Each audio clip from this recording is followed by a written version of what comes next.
Allez, vidéo pour te parler d'alimentation. Comme tu le sais, le diable se cache dans les détails et beaucoup de produits qui sont aujourd'hui en libre service se sont transformés et sont devenus très nocifs pour la santé, notamment le sucre.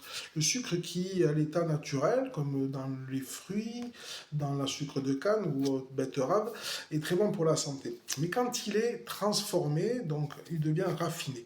On appelle ça, donc les diététiciens l'appellent le sucre acari. Donc, il n'est plus reconnu par le corps et se transforme en graisse. D'accord? Donc, tu vas avoir donc un surpoids ou peut même avoir une forme d'obésité par la suite.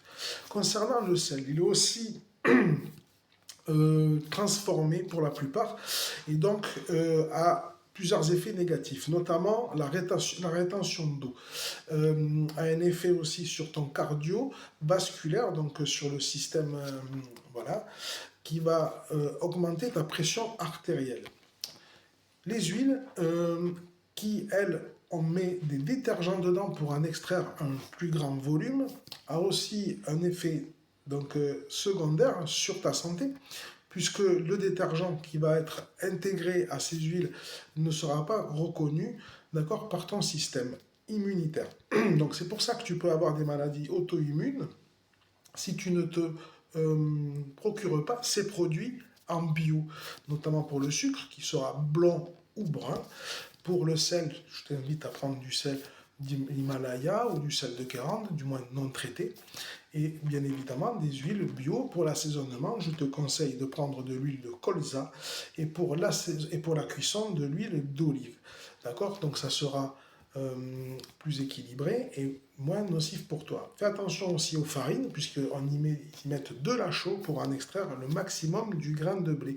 Donc, prends aussi dans ces produits de base des éléments de base que tu mets dans ton placard. Il faut que tu t'approvisionnes en bio, d'accord? Donc voilà, pour t'informer rapidement sur toutes ces gammes de produits qui sont en apparence inoffensifs, mais une fois transformés, ont un vrai impact sur ta santé, notamment sur une fatigue qui pourrait être récurrente, des plaques, des boutons, une oscillation d'humeur, ou alors même des maux d'estomac, des aigreurs ou un sommeil perturbé.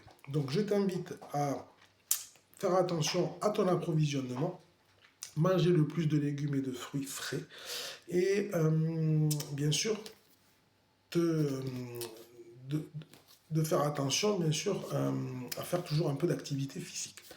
Je te souhaite une bonne journée, prends soin de toi, à bientôt.